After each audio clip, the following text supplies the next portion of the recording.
Today I'm visiting Gunnamatta Beach in Mornington peninsula Melbourne, Australia. What a beautiful day, like 30 degrees Celsius, a lot of beach goers, still school holidays.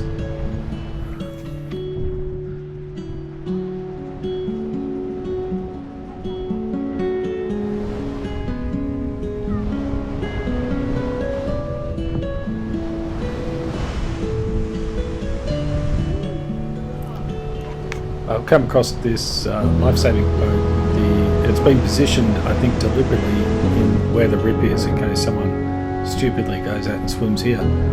But otherwise, up the other end of the beach is the flags where people can swim and is patrolled.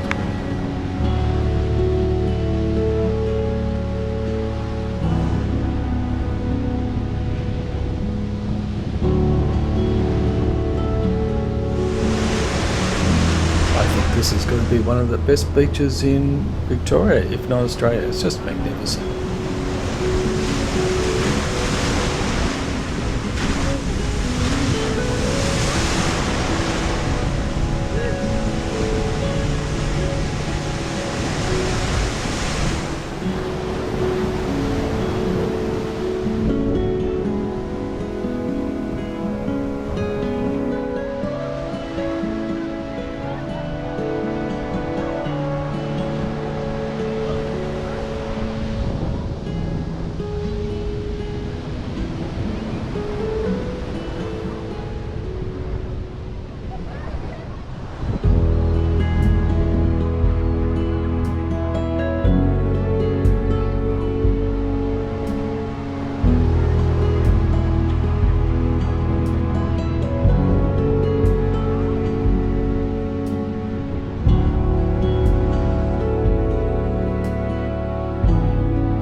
Enjoyed this short film, you might like to see some more, so subscribe and like and hit that notification bell.